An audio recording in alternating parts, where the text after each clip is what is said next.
dia, boa tarde ou boa noite, não sei a hora que você vai ver esse conteúdo. Você está no podcast Nossas Histórias Curam.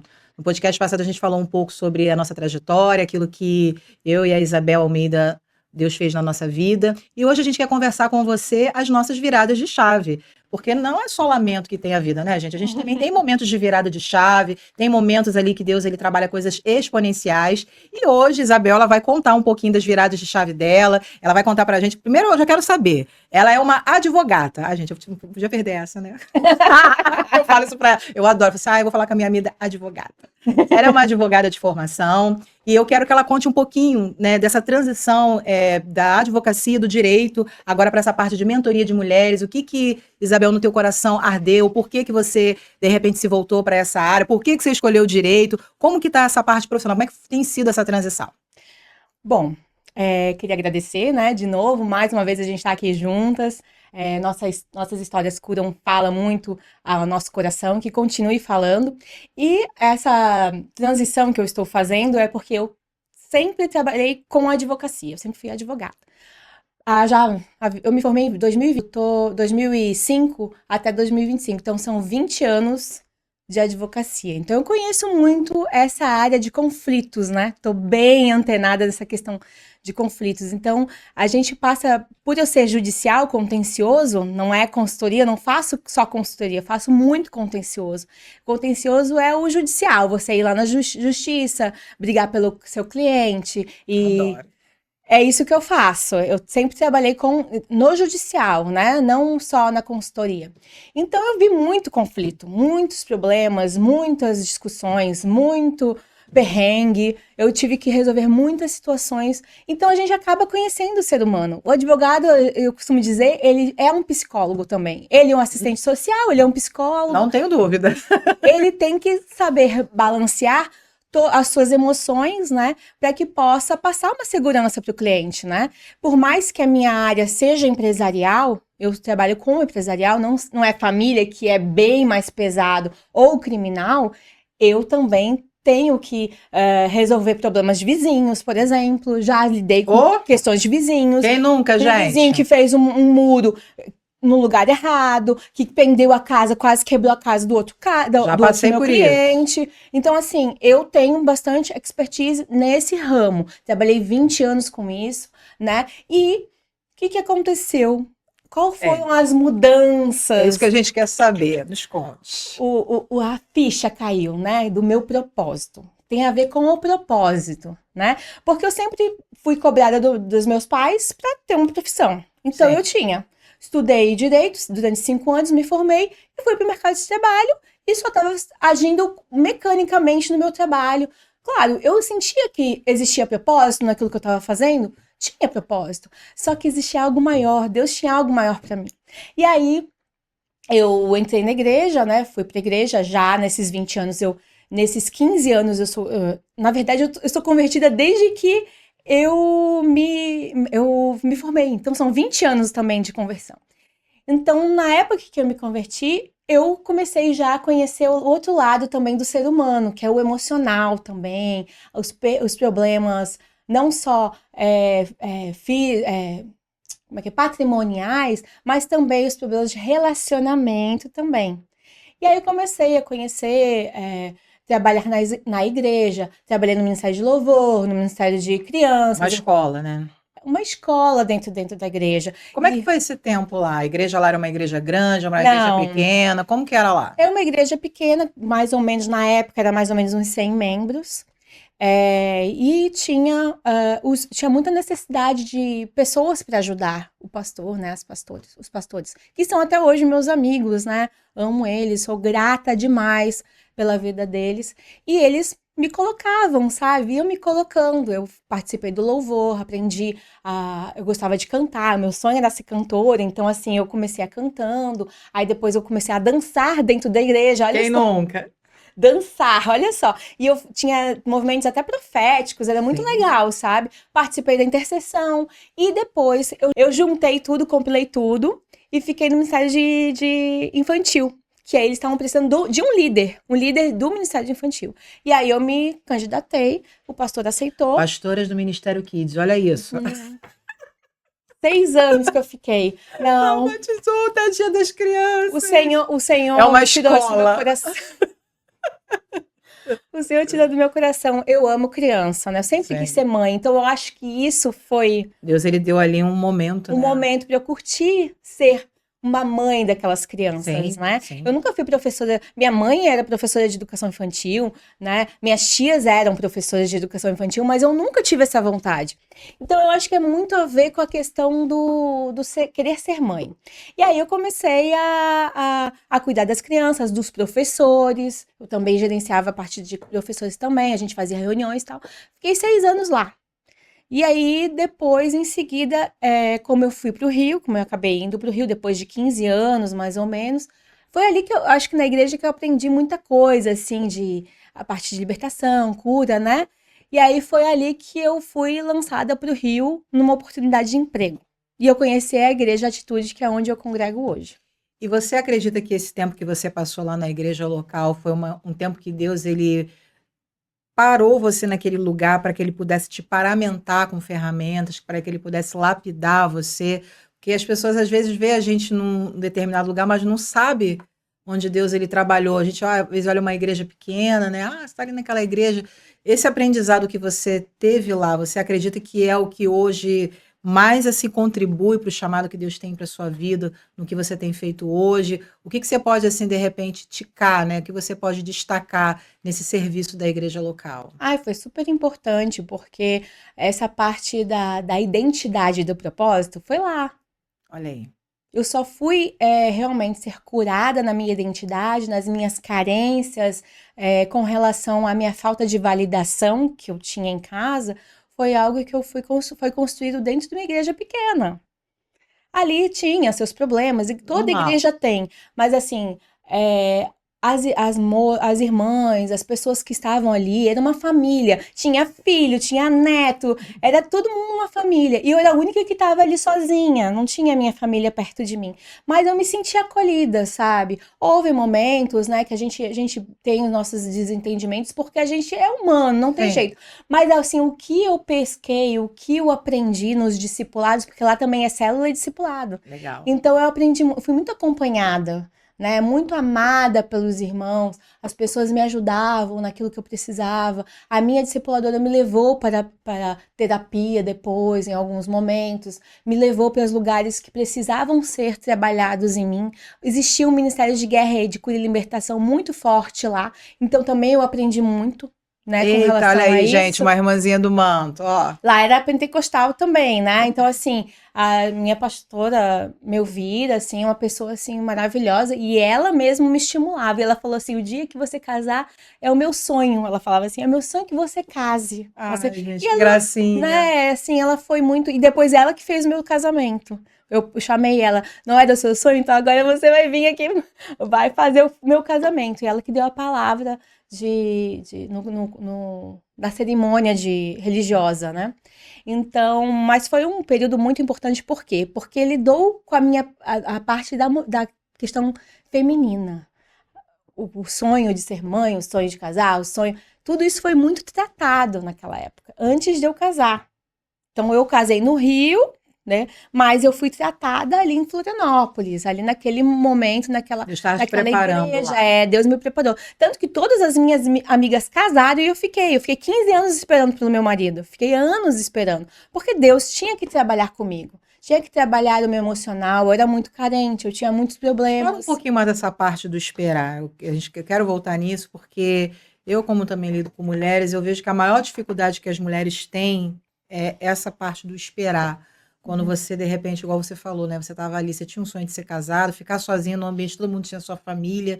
Quais foram as conexões emocionais de aprendizado que você aplicou em você, que te deram essa força para você se permanecer nesse propósito e não sair se lançando nos braços de qualquer pessoa? Fala um pouco sobre isso, para quem está ouvindo a gente. Eu acho que foi a busca pela minha identidade mesmo. Eu fui procurando ver os exemplos que eu via lá das meninas. Muitas delas casaram virgens. É difícil hoje em dia a gente ver isso, né?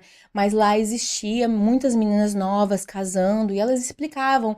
Elas eram mais sábias às vezes do que eu, assim. Eu escutava as histórias delas. As mulheres mais maduras que tinham saído, casado várias vezes também falavam pra mim, olha, não é legal, né? Você era uma pessoa que ouvia, Eu então, ouvia né, muito, Isabela? ouvia Perfeito. muito, eu fazia cursos também. Às vezes eles não queriam que eu participasse de alguns cursos, mas eu queria ouvir, queria saber como é que era a realidade de um casamento, por exemplo. Ah, não, mulher solteira não pode. Às vezes eles ficavam meio preocupados que eu É, escutasse algumas coisas, mas eu queria escutar, eu queria saber qual era a realidade de um relacionamento, porque eu era muito sonhadora, eu tinha muito romantismo, eu vivia uma vida um pouco de conto de fadas, assim, na minha cabeça, né? Então eu fui vendo que não era bem assim. Eu fui vendo que a realidade era. Porque meu pai me cuidou numa redoma de vidro, sempre foi muito preocupado. Então eu comecei a conhecer esse lado, o lado de você é, que as pessoas não são, todas elas são boas, tem pessoas que realmente querem se aproveitar, né? sim. Então, e o meu pai sempre diz isso pra mim, mas eu não acreditava, porque ele me botou numa redoma, ele não deixou que eu vivesse algumas experiências, né? E ali eu acho que Deus começou a me trabalhar comigo e também trazer essas experiências pra mim, que eu não desenvolvi, porque foi uma decisão minha, que eu não queria casar com uma pessoa errada, eu tinha medo de casar. Sim. Eu tinha medo de casar com a pessoa errada. Então, isso foi uma coisa boa, porque isso me ajudou a selecionar melhor. Quando eu via, nossa, eu ficava às vezes até, gostava de uma pessoa, eu ficava apaixonada, mas eu dizia não. Não quero. Eu sofria, chorava, ficava lá aos pés do Senhor na igreja. Era horrível. Mas Deus me curava, porque nada como o tempo, ele vai curando as nossas feridas, né? Então eu fui entendendo que era um momento de eu estar buscando uma conexão com as irmãs, com as Sim. minhas amigas, indo nos cultos jovens, participando, né? E dentro da igreja acabei tendo até profetada, né? Sim, De que seria também, o né? fulano ou ciclano. Mas, assim, graças a Deus, Deus me trouxe a pessoa certa, no momento certo, onde eu estava madura. E no momento certo dele também, do meu Sim, marido. Porque ele nunca tinha casado, nunca tinha tido filho também. Deus preparou, né? Preparou, com 37 anos, ele com 40, quase 40 e pouco, ele nunca tinha casado e nunca tinha tido filho. E era o desejo dele ser pai. Olha só que tremendo, né? Sim. Deus segurou até o. E eu dizia assim: Senhor, cadê meu marido, Senhor? Pelo amor de Deus, Apressa-te! apressa-te! Gente, não é possível, todo mundo casando, e o que eu tenho de errado? Eu sempre achava que eu era errada, Sim. eu que estava errada. Mas, na verdade, depois que eu conheci ele, eu vi que eu já o conhecia desde que eu me converti, há 20 anos, e que Deus preparou nesse momento, ele estava preparando a pessoa, só que pela nossa ansiedade dele e a minha, eu acho que ele não conectou, porque quando a gente se conheceu a primeira vez, nós estávamos em momentos totalmente diferentes. Sim. Não ia dar Não certo. era tempo A gente ainda. não estava maduro. Então eu acho que Deus preparou no tempo certo. E hoje eu consigo ver isso. Demorou tempo para eu saber, É. mas. Uma coisa que me chamou a atenção na sua fala é quando você fala sobre o ouvir, né? Eu vejo que muito do que você está vivendo hoje foi porque você decidiu ouvir, você decidiu ouvir bons conselhos, você decidiu ouvir pessoas experientes, você decidiu ouvir a palavra, você foi fazer aquilo que direcionava o que era melhor. E Uhum, a gente está vivendo uma fase que as pessoas querem muito falar uhum, e querem pouco ouvir. uhum, Então, nesse momento, você demonstrou o quê? Humildade. uhum. E Deus, ele contempla isso no coração, ele vê a tua sede de aprender, a sede de realmente estar ali conectada com aquilo ali, mas também obediente àquilo que ele tinha te falado. Então, essa é um aprendizado que a gente precisa ter hoje, de ouvir, porque as pessoas, elas não querem ouvir, elas Não. querem falar, falar. A gente que está sempre lidando com mulheres, né? Tem mulheres que quando vem falar comigo, elas falam muito, mas assim, é desesperador. Você, gente, respira, você quer um copinho d'água? Só um pouquinho. É, Porque você está ouvindo o que você está dizendo, porque ela não consegue se ouvir. E assim, exatamente. uma coisa que eu vejo nesse teu tempo de espera, que eu acho que foi muito crucial e determinante, foi ter ouvido. Eu acho que isso te habilitou também para esse processo da mentoria, porque a mentoria é algo que você precisa ouvir e Exatamente. ensinar as pessoas a ouvirem, né? E aí depois que você casou, né, que Deus ele trabalhou, como é que veio agora essa transição aí de casada para mentoria e a superação daquilo que você passou lá atrás, dos traumas da síndrome do pânico, daquilo que você viveu lá? Como é que você começou a conectar isso?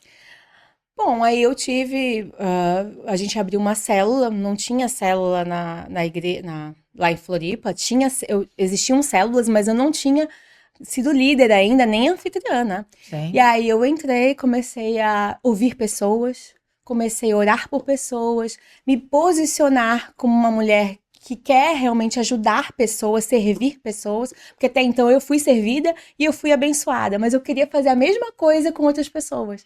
Então, por isso, eu abri a minha casa, eu recebi pessoas, eu mentoriei pessoas, nós, assim, eu queria realmente ajudar outras pessoas, queria dar o apoio que era necessário. E aí, o que que eu fiz? Aprendi teologia, comecei a entrar na teologia. Eu queria aprender a palavra. Por quê? Porque o lado espiritual é super importante para a vida das pessoas. Infelizmente, é um lado muito ignorado.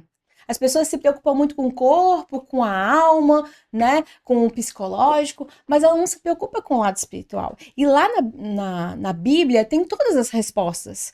Eu via isso claramente. E eu estudava muito quando era mais jovem, né? Então, assim, eu queria algo realmente sólido, eu queria um curso que me capacitasse como uma teóloga, né?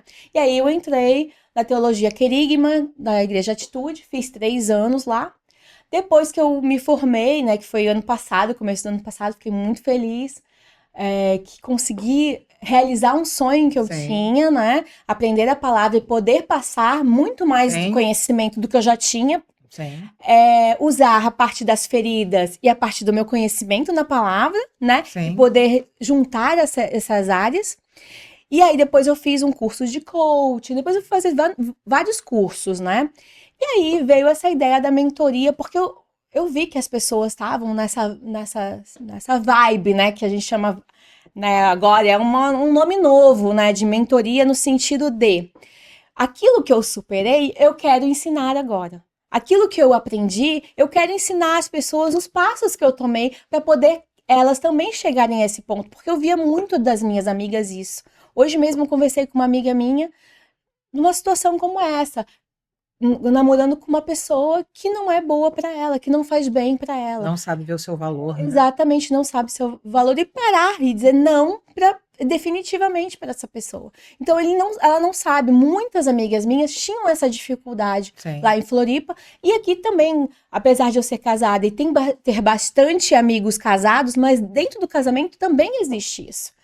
Relacionamento tóxicos, né? Nós conhecemos aí, né, pessoas que também tiveram relacionamentos tóxicos, que tiveram que se separar. Então, assim, tudo isso me motivou, né, a construir uma mentoria onde eu pudesse passar para as mulheres aquilo que eu vivi, conversar, fazer as lives, né? Primeiro a gente formou as lives, lembra? A gente, vamos fazer umas lives com pessoas falando sobre determinados assuntos, vamos falar sobre situação financeira, sobre jornada de trabalho junto com jornada pessoal. Aí eu comecei a escrever livros, e-books, né? Um é da arte da mulher equilibrista, que fala sobre o equilíbrio de mulheres, né? Como ela equilibrar todas essas áreas que ela cuida, né? Depois eu botei nos relacionamentos tóxicos que eu não podia deixar de fazer, né, que é o sapo nunca mais, então eu acho que é super importante, e a identidade, que é a mulher segundo o coração de Deus, né, que é ver, assim, coisa pequena, sabe, eu tô começando aos poucos, assim, vou escrevendo e vou mentorear nesses assuntos que eu já estou escrevendo. E nesse ano que passou, o que você acha que virou essa chave para você startar, você começar esse processo, né? Você colocou aí o processo de formação, processo de família. Deus ele já vem te paramentando, já vem instrumentando você com as experiências, com os cursos, e de repente você resolveu colocar em prática, sair um pouco da teoria, vendo que o mentor é aquele que dá a mão, né? Ajuda a chegar onde a pessoa não consegue chegar sozinha. Quando que você acha que deu essa virada de chave de que, poxa, tudo aquilo que eu vivi, que eu passei, as experiências que Deus me deu, eu acho que agora eu consigo também ajudar, eu posso contribuir, somar na vida de outras mulheres? Eu acho que é muito a questão de eu me sentir preparada. Eu sinto que Deus diz para mim isso. Eu sinto que está surgindo algo novo no meu coração, né? Não é uma coisa da minha cabeça, não é algo que veio do nada, veio algo do coração, porque eu tenho buscado intimidade com o Senhor, com Deus, e Ele fala conosco quando a gente quer ter intimidade com Ele, quando a gente busca esse lado espiritual. E conversando, né, com a minha discipuladora, Josi Gonçalves, a gente foi conversando, né, amiga? Isso. E a gente percebeu que eu tinha esse dom de também falar, de também ajudar e ensinar, e aí começou nossas conversas, aqui a nossa história aqui, juntas, né? A Josi é minha líder de célula lá dentro de casa, né? Ela vai lá para casa fazer as células e ela é minha discipuladora. Então a gente começou a conversar e ela... por que você... Ela viu que eu tenho essa vontade de entrar nas redes sociais. Vambora, vamos lá, faz uns vídeos, não precisa ser perfeito, vai indo. E eu tinha aquele perfeccionismo, tinha que ser um vídeo preparado. E eu fui vendo que não, eu vou fazendo de qualquer jeito mesmo, vou ensinando o que eu tenho, porque às vezes a gente acha que a gente não tem nada para ensinar, mesmo a gente tendo. Sim. É aquela sabotagem que a mulher tem, né? Então eu percebi, não, eu tenho sim muitas coisas interessantes que eu posso passar isso pra fora. E aí é aquela Thalita Kumi, como você falou, né? A mulher saia pra fora. E é assim que eu senti. Eu senti como se Deus tivesse aberto o meu coração para que eu saísse pra fora e começasse a falar. Ainda tenho, assim, as minhas dificuldades, né? Mas eu estou começando um processo. A gente criou um grupo, né, agora. E botei toda a minha família, botei amigos, gente que até que não é cristã, não quer nem saber, quero todo mundo dentro desse novo movimento. E tá surtindo efeitos, várias pessoas já pedem oração lá dentro do nosso grupo, já pessoas compartilham algumas coisas, então a gente vai acrescentando. Mais pra frente, com certeza, eu creio que a gente vai fazer cursos também de mentorias também, sabe? Não só essas mentorias ao vivo, em podcast, em lives, né? Mas também a mentoria mais específica em alguns pontos que a mulher precisa. Então, assim, eu creio que mais pra frente é um projeto que Deus tem já preparado pra minha vida. Eu vou continuar, acho que Deus também tem livros que nós vamos fazer, né, juntas, livros juntas, e Deus tá abrindo as portas, entende? E agora eu decidi, esse final de ano, aliás, a fazer o curso de psicanálise. Porque é importante, gente, a gente conhecer a mente das mulheres, né? E agora também tô no Preciosas, né? Eu trabalho com ministérios de mulheres, a gente faz toda a da igreja, né? A gente faz toda a ornamentação, o cuidado com as flores, as coisas, tudo bonitinho, detalhes, né? Com a nossa líder lá. Então, assim, tem várias coisas que eu tô... E depois que eu entrei também deu esse start. Porque eu acho que a pastora Roberta deu aquele ânimo. Vamos sair da imaturidade, vamos virar mulher mesmo, vamos começar a desenvolver. Largar de ser menininha, né? Exatamente, dar um up nas mulheres, assim, vamos comer comida de verdade. Comer comida de verdade. Aí ela incentivou também muito também. E aí, estamos aí, vamos começando a desenvolver vários projetos. Espero que tu esteja junto comigo nesses projetos, né? E tem várias mulheres, tá? Tem várias mulheres que estão nos ajudando. Muita coisa. Na live já foram 8 mulheres já. E esse ano vai ter mais, já se prepare que vai ter mais lives. Eu não vou parar esse projeto da live. A live é super importante também. Sim. E vários outros que a gente vai criar aí. Bebel, obrigada. Eu tô muito feliz vendo você falar. Gente, vocês não estão entendendo, gente. Ela, eu não vou conseguir falar na rede social. Olha isso, gente. Uma locutora. Tô muito feliz vendo você falando, desenvolvendo. Eu creio que Deus, ele tem lugares altos para você, coisas lindas. E você que tá aí ouvindo a gente, se conecte, tente. Feito é melhor do que perfeito. Você só precisa começar. Exatamente. Tá? Não espere o melhor lugar, a melhor hora, o melhor tudo, porque isso nunca vai chegar se você não der o seu primeiro passo. Parabéns, linda!